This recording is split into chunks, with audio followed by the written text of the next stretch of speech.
അല്ലെങ്കിൽ ഡാളസിലുള്ള അഗാപ്പെ അസംബ്ലികളുടെ ബന്ധത്തെ ആരാധിച്ചു പോകുന്ന വേണ്ടി സഹോദരനാണ്. ഇന്ന് ഇവിടെയുള്ള വിശുദ്ധന്മാരൊത്ത് ദൈവത്തെ ആരാധിക്കാൻ സന്തോഷവും ആരോഗ്യവും ഉണ്ട് എന്നുള്ള വിവരം സഭയെ അറിയിച്ചു കൊടുക്കുന്നു. Connection with the worship, I just want to read a verse from Gospel according to Mark, chapter 2,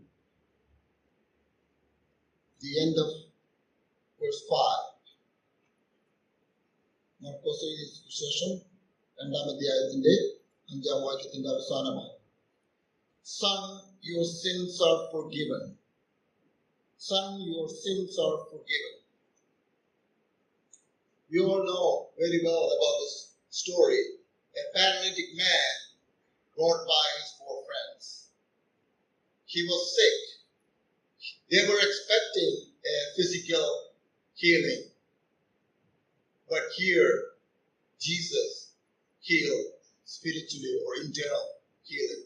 They didn't know. They didn't understand anything about that. But here, Jesus told him, Son, your sins are forgiven. What a great privilege for him to be healed. Who is this Jesus? The Jewish people knew who was this Jesus. They knew only God can forgive sins.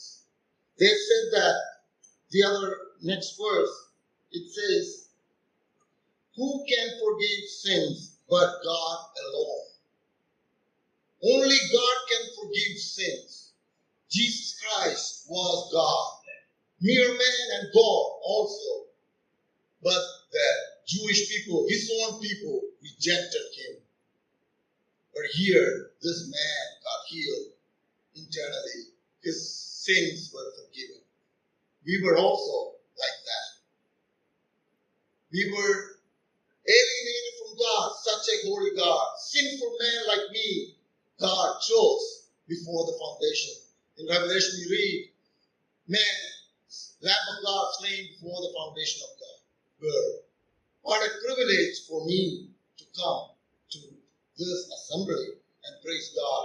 In the last later portion we read, they were amazed by what happened. He's also healed physically because of the Pharisees' unbelief.